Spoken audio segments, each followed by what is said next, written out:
The pristine elegance of nature. For thousands of years, it was in the heart of the natural realm where our northern ancestors sought the spiritual touch of the divine. It was in settings such as these where they would perform the rite of bloat, the ritual sacrifice to the gods. As we strive to reconnect with the spiritual path that was forged by our ancestors, in spite of myriad challenges, we can reconstruct this ancient tradition and celebrate our pantheon in a way that honors our ancestral ways. The clues are there, sprinkled throughout the sagas and lore, waiting to be found and explored.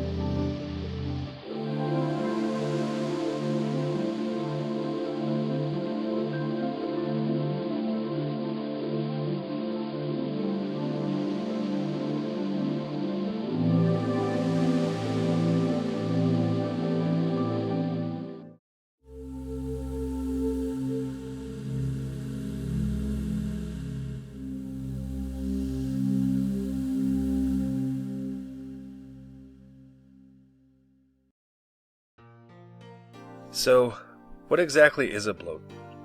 The bloat is one of 3 segments of the overall Vesla, meaning a festival or feast. These take place on the holy days throughout the year, such as Ostra, Midsummer, Winter Nights, and Yule. First comes the lake, which are the games and festivities, a celebration of life. Then the raid, the processional leading up to the sacred rite of bloat. The lake is the time of life's enjoyment, when the folk gather to celebrate the season, to dance and sing, to play games and be merry. It represents our childhood, from the time of birth until we must venture out into the world and make a name for ourselves. Then the horn is blown and the raid must commence. The sacred procession is mentioned in several of our sources, where the folk carry the statue of the gods and goddesses to the place where the bloat will be held. Here is the time of contemplation, of meditating on your path in life and where you are heading in the direction you have taken. The bloat is the special time to commune with both the gods and the spirits of our ancestors. It is a very solemn rite, charged with spiritual energy, forging a sacred bond between gods and men. The ancient priesthood, called the Gothord, were those who led the bloats. If this were a man, his title was Gothi. If a woman, Gidya. And it was their sacred duty to uphold the traditions of the bloat, maintaining communion between the mortal worlds and the divine realms. Within the home, the head of the household would take on the role of the Gothord for their family.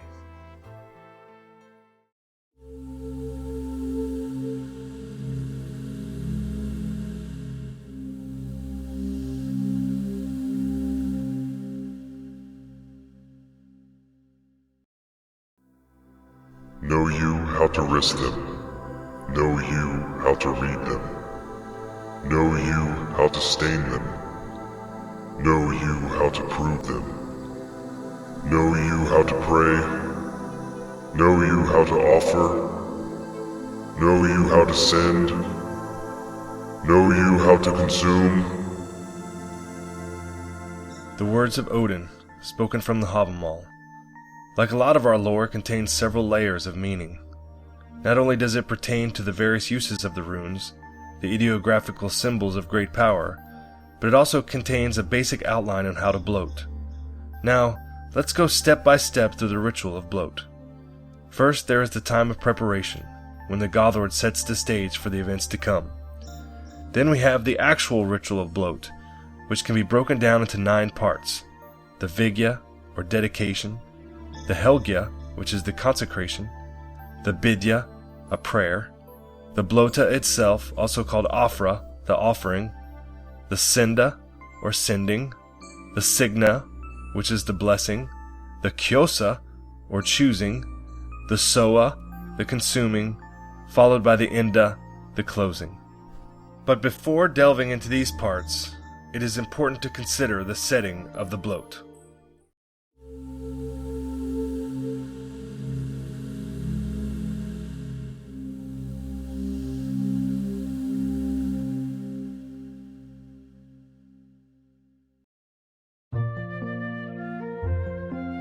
The best location for a bloat is in a grove, much like this one.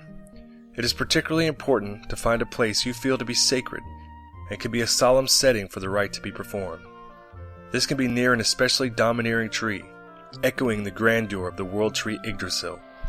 a body of water mimicking the holy underworld fountains, on top of a mountain such as that upon which Valhalla rests, or wherever you believe you will most feel the power of the gods. Privacy also plays a major factor, for you will not want to be in a place where strangers can easily walk upon and interrupt the proceedings. For our ancestors, especially during harsh winter months, it was not always practical to have an outdoor ceremony, and such can be the case for us today. When nature was not the setting of the rite, the ancients would employ a temple, which for us is called a hof. If there isn't a heathen hof in your area, the transformation of your home into a sacred space centered around the stali or family altar can be appropriate. Once we have our location, it is time for us to begin preparing to speak with the gods and goddesses.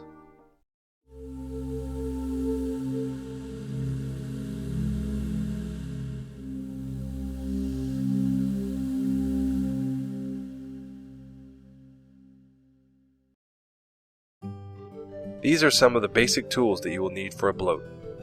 First and foremost, you will need statues of the gods and goddesses you will be praying to. These act as focal points for the rite and allow for a true feeling of divine presence as it is being conducted.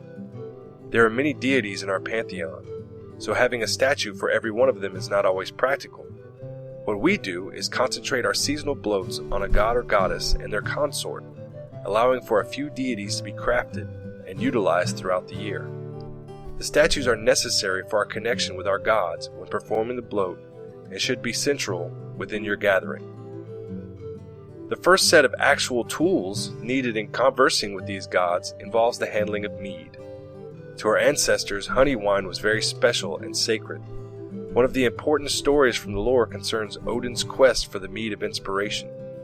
The mead is a gift from the goddesses, dropped down from the heavens by their majestic steeds and originating from the fountains of the underworld. The three tools for the mead are the horn, the bloat bowl, and the lautane. The use of cattle horns, or urar horns, for drinking dates back to antiquity and was observed by the Roman historian Tacitus in his Germania. The bloat bowl is also used with the mead, as will be seen later on. The lautane is an evergreen sprig used for sprinkling the holy liquid. Remember that an integral part of obtaining a sprig is to show respect for the tree and ask permission before cutting it free. The mead, food, or personal item is to be used as the offering in the bloat. The mead is also used during the sumbel or soa. Sacrificial blades are used to portion out the offering, and thus may have had a cleaver shape to them. This blade can be used to scrape the runes as well. The ritual hammer, evoking Thor's mighty Mjolnir, is used for hallowing various items during the rite. The gander is a wand or staff, usually inscribed with runes, that is charged for special purposes. The need fire is to be contained within an implement that will facilitate carrying it about. The lot box, what we call the pjord, is designed to hold rune staves. This particular design is fashioned in the shape of the pjord rune. Then there is the rune staves themselves, which are chosen during the proceedings.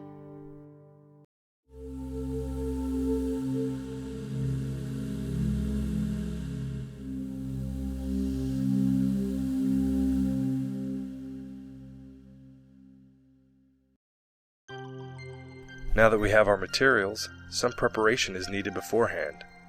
This is especially so for the mead. While various commercial meads are appearing on the market, it can be much cheaper and more special to brew your own. This process usually takes about a month to accomplish. And then there is the scraping of runes into the mead.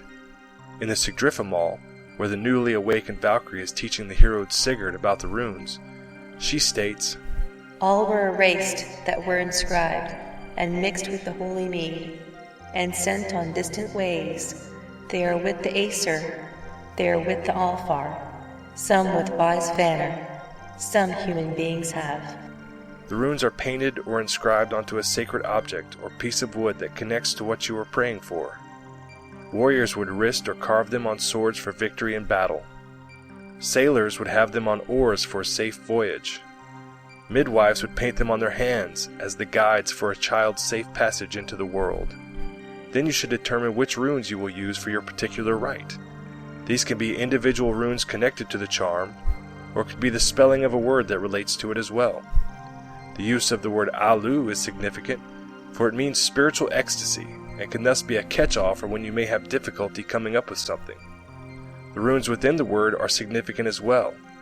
The A rune, As, or Ansos, is the gods and their spiritual wisdom, relating to Mimir's well as the origin of divine power. The L rune, Lugur, or Lagus, is the rune of the mead, or water, relating to the Vergelmor fountain, which is the mother of all waters.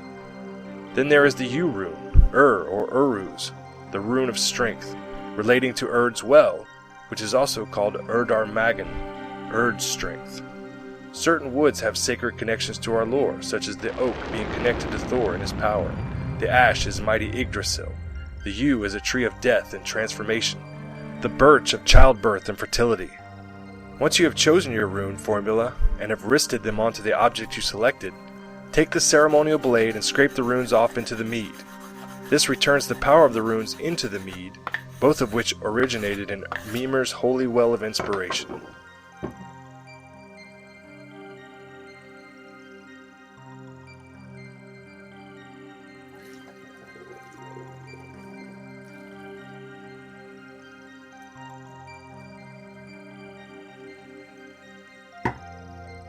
Of course, our preparation would not be complete without an understanding of the hammer sign ritual, which is an integral part of any Odinic sacred practice. Thor's hammer, Mjolnir, is the principal symbol of consecration within our lore, and is used to consecrate everything from homesteads to funeral pyres to the wombs of brides. The hammer signing itself is mentioned in Snorri's Heimskringla as a counterpart to the Christian sign of the cross, which was obviously borrowed from our ancestral religion. We have reconstructed it for our use today in sanctifying the many implements and offerings within the bloat. To perform the hammer signing, you will need a ceremonial hammer, or you can use your fist when one is not available. The first station of the hammer sign is the forehead. Take the hammer, or your fist, and hold it up to your forehead, then say Odin. Use a strong, bold tone to your voice, and feel the power of the Asa god flowing through you as you perform these actions. Next, drag the hammer or fist down from your forehead to your solar plexus and say Balder. Follow this by dragging the hammer or fist to your left shoulder, then say Frey. Keep in mind that in many traditions, the name Frey is interchangeably used with Freya or Frigga, so any of these can be utilized as well. Finish the signing by moving the hammer or fist to the right shoulder and say Thor. I like to conclude the rite by touching the object to be consecrated with the hammer or fist and saying Vingthor's hammer Vigya, which means Hammer of Thor the Hollower consecrate. This allows us to declare the object holy in the name of our mightiest deity and his magnificent hammer.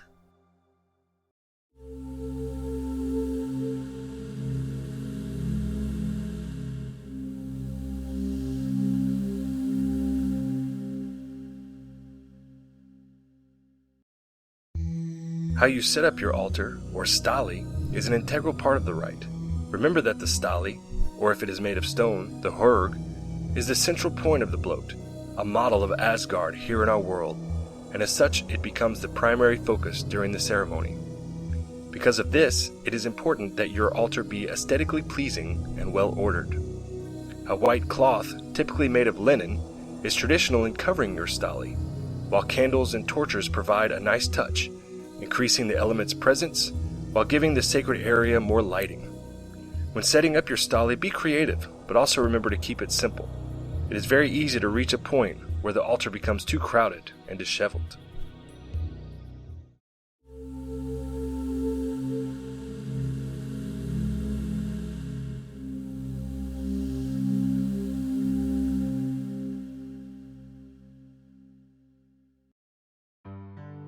When you have everything in place and the folk are gathered, it is useful and necessary to set the mood. This is a holy rite, and the people should be in tune with and receptive to the spiritual energies in play. First, we often read a declaration to demonstrate to the gathered the purpose of the rite and why we have come together. A reader is chosen for this so that all can come into the bloat with an understanding of its intentions. Then a meditative focus is initiated with the Galder. What we do for this is set up a stone circle, which we have engraved runes onto. Then we use a different stave for each rite. Crafted out of metal here, we can and have also utilized some made of wood.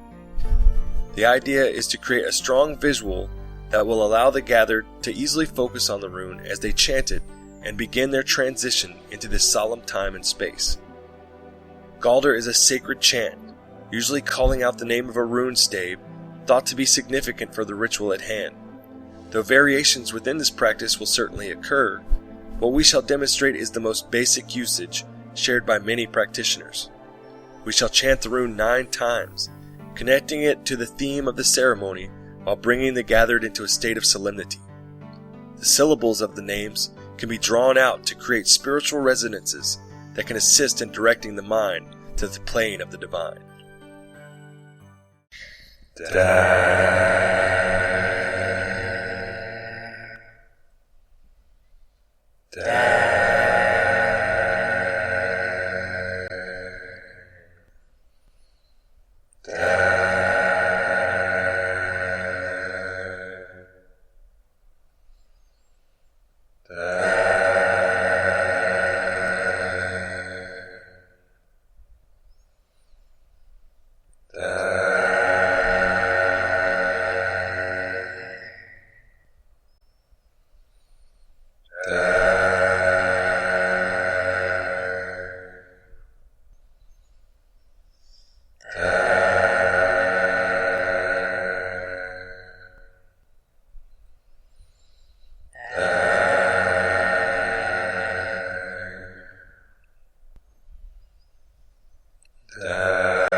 The bloat begins with the Vigya, a dedication to the gods.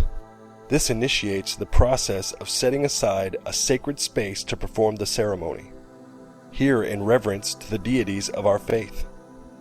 Holding up the gander, the Gadi or Gidya sings the words to Asgard in the holy verse forms of Ljodahatr, then shares with the gathered the chanting response using the Galdralag meter.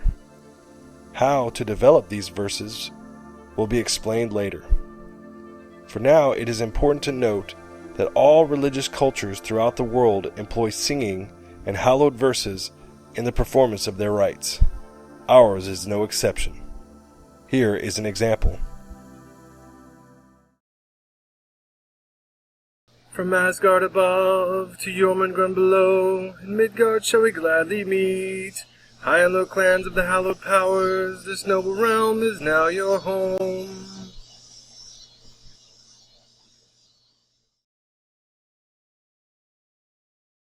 Whether born of Aesir, Whether born of Aesir, whether born of Vanir, whether born of Manor, born of Alvar or Min, born of Alvar or Man, or Ymir's arm Edens, or Ymir's arm Edens, this realm is now your home. this realm is now your home. This realm is now your home. This realm is now your home.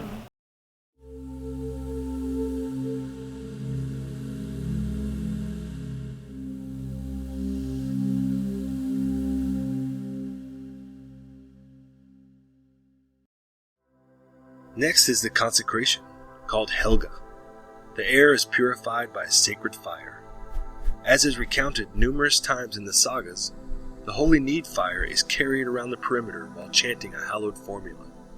This formula is chanted 3 times as the Gadi or Gidya revolves around the stead 3 times in a clockwise fashion. 3 chants per revolution, 3 revolutions for a total of 9 chants. 9 is the holiest number in the Odinist or Asatru religion.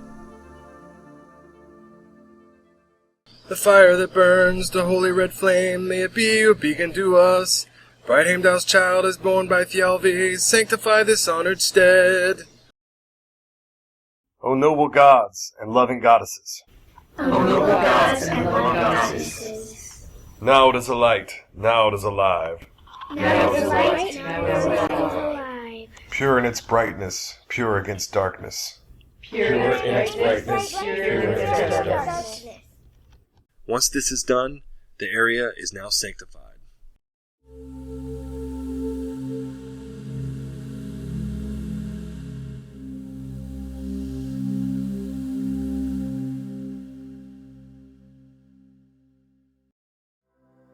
The Bidya, our next segment, is the holy prayer to the gods and goddesses of the bloat. It is typically performed in what is called the stada, or stance, of the rune Elgar or Elhaz. This is done by standing erect with arms raised in the air in a Y formation, focusing your attention on the images of the deities before you. This is the time for all the gathered to connect with our beloved deities, to feel the spiritual bond that we forge within the sanctified sphere of the rite. Hail thunderous Thor, with hammer thrown, do storms strike the fields of the stead? Winter is coming as we prepare, protect us in plenty and peace. Hail Thor! Hail Thor! Hail Thor! Hail Thor! Hail Thor! Hail Thor! Hail Cirrus Sif, who sees beyond, and gold are the grains by her grace. Before our folk bestow your blessings, so we may prosper in peace. Hail Sif! Hail Sif! Hail Sif! Hail Sif! Hail Sif! Hail Sif!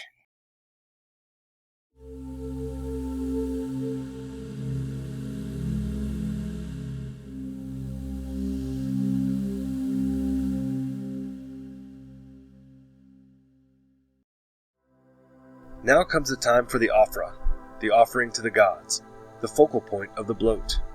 For the different gods, and in conjunction with the different festivals, there are different types of offerings. Often in ancient times, the offerings consisted of animal sacrifices. However, supplications of mead and other types of food were sacrificed as well. In fact, it could be inferred from the Grimnismal, where it states, "But Odin, the weapon father, always lives on wine alone," that mead is a proper sacrifice to him.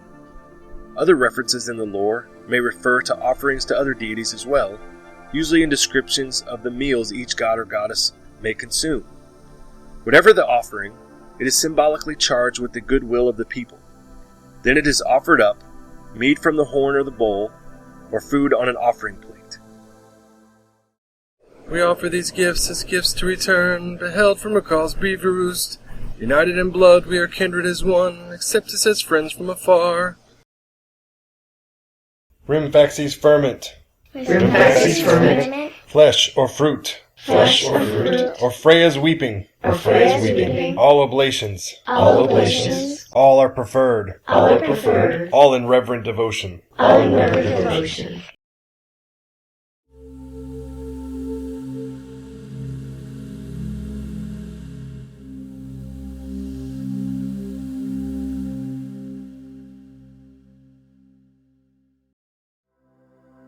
Once the sacrifice has been offered, it then must be sent as part of the senda. There are various ways in which an offering can be sent to the gods. These ways are tied to the traditional four elements: fire, water, earth, and air. Archaeological finds in the bogs of Scandinavia attest to the submersion of offerings into water. They were also known to be buried or set ablaze. Sometimes they could be left hanging from a tree in the air. A lot of this can be determined by the spirit of the festival, the type of offering involved, or by the god or goddess being offered to.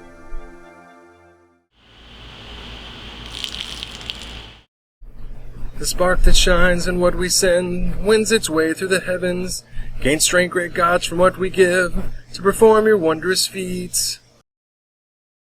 The offering is meted. The offering is made. The offering is made.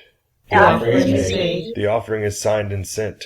The offering is signed and sent. Offered before Offered before devoted folk, the devoted folk, to those who watch our worlds. to those who watch our worlds.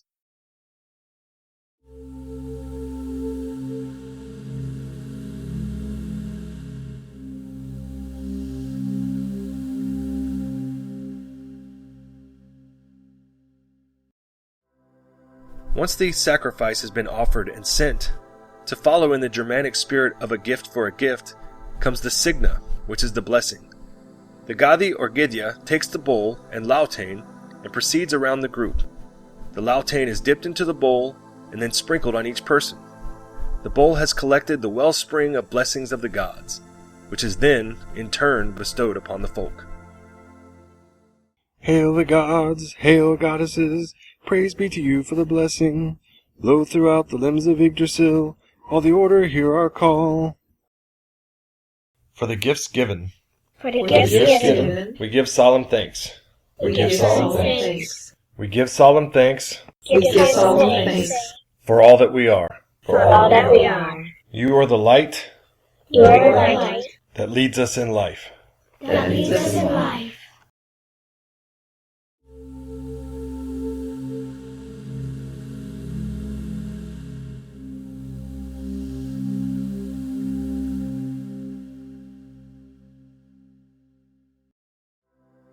Next is Kyosa, the choosing. One of the many uses of the runes is for divination, messages from the gods. One way to do this for a bloat is to use a lot box. By Odin's right we read the runes and seek their secret lore. We gaze into the glorious wells, for wisdom we will obtain. The runes are reddened. The runes are written. The runes are red. The runes are red. Within the wells, Within the wells. within the waters, Within the waters. we see our spirits, We see our spirits. we see ourselves. We see ourselves. Each person comes up and takes a stave from the box. Whatever stave they choose, or which chose them, is their rune for contemplation for the season. The mysteries and ideas contained in the rune can then help guide them in the coming days.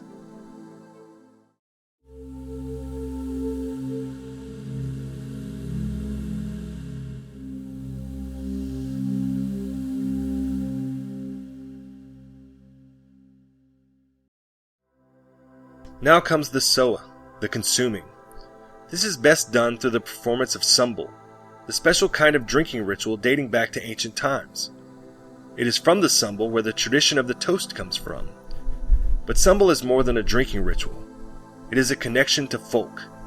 It is through the sumbel that we relate to our ancestors, our people, and our gods and goddesses, by hailing them with a sacred mead. 3 rounds, or horns, are made with the drinking horn, each signifying in turn the past, present, and future.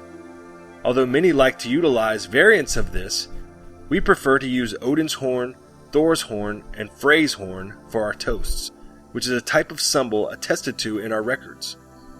Odin's horn honors the ancestors and deeds of the past, Thor's horn the present and the folk today, and Frey's horn looks towards the future in our descendants.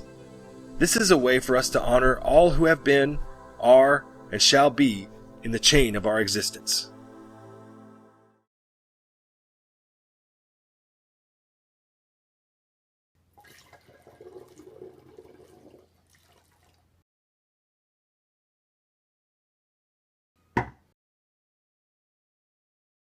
In feasting we find joy among friends. Hail to Heimdall's children! Noble deities dancing in the sky, shine down as we share in kind. May our clans be kept strong in our union. May our clans be kept strong in our union. Devoted are we to you. Devoted are we to you. Devoted are we to folk. Devoted are we to folk. As sun is rays beam forth. As sun is rays beam forth. Devoted are we to our ways. Devoted are we to our ways.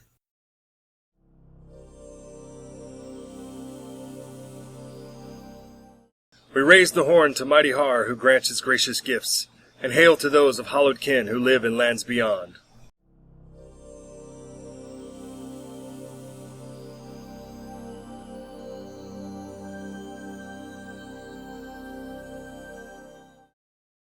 We raise the horn to heroic Thor, friend to the men of Midgard. All hail the great that are gathered here, the folk who stand before us.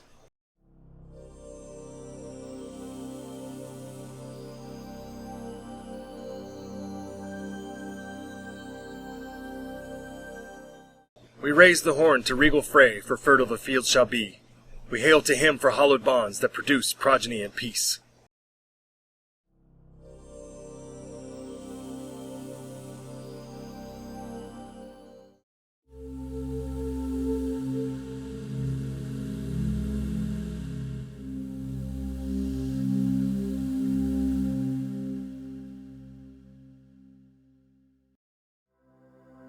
So then the time comes to bring things to conclusion. This is done through the Enda. The Gadi provides a closure, a way to prepare the folk to return back to the mundane world, yet strengthened by the spiritual powers that were encountered. We have welcomed your weird on the way, pay tribute to mighty Tivar. May it walk in the many of our right, and the wheel that we have forged. Hail the gods. Hail the gods. Hail the goddesses. Hail the goddesses. Hail the folk. Hail the folk. From Midgard we hail. From Midgard we hail. To the worlds beyond. To the worlds beyond. Hail to those who have heard us. Hail to those who have heard us.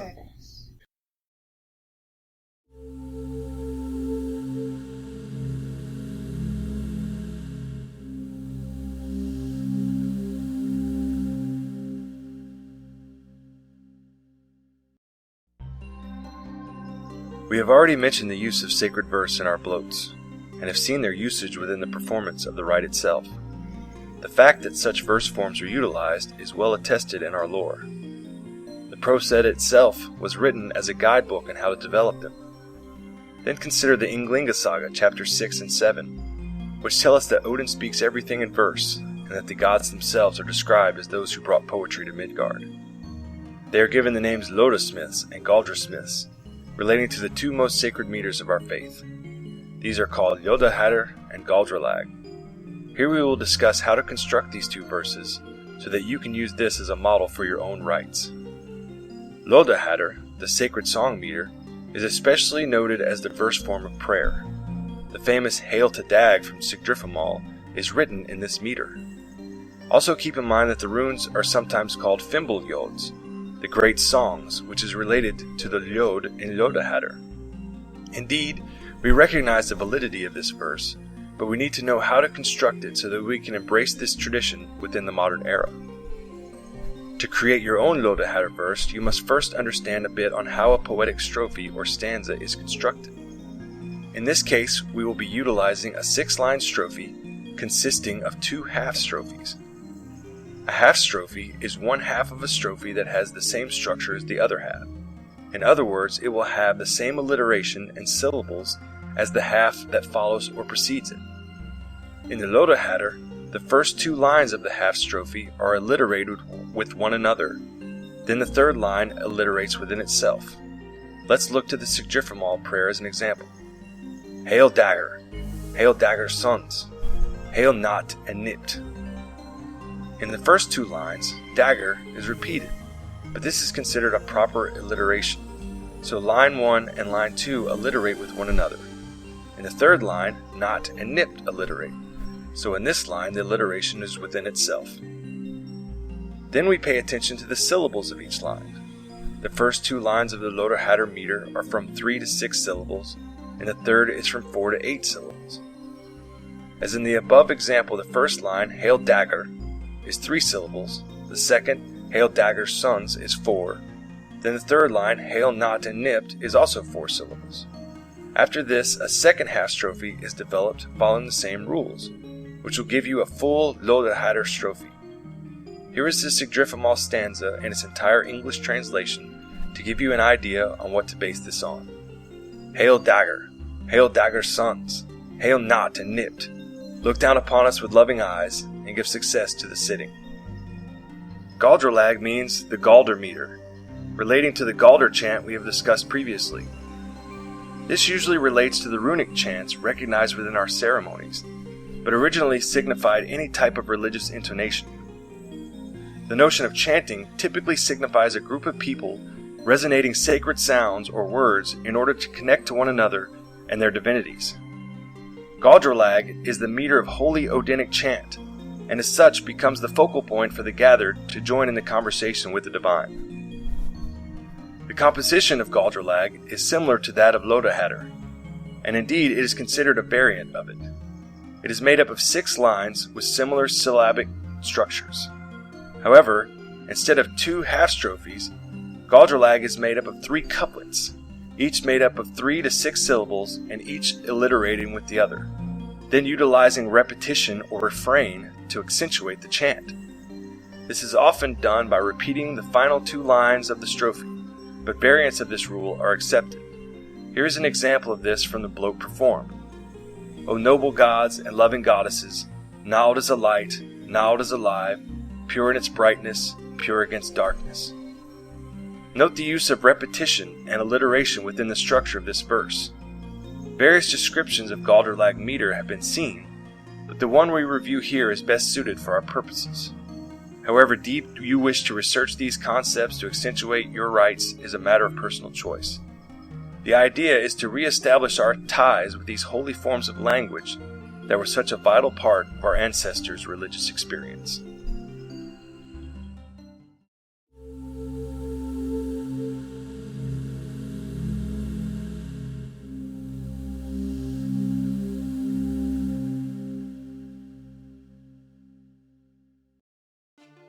Now you have been shown the basic paradigm for performing a bloat. There is a lot of room for variation. For some, who have been in Asatru or Odinism for many years, some of the specifics may seem strange and new. But, rest assured this has not all just been thought up. It has been meticulously reassembled from the clues left in the lore. Years of research are behind this video. You can learn more about our research via the Norna Society website at www.norna.org. Thank you for watching.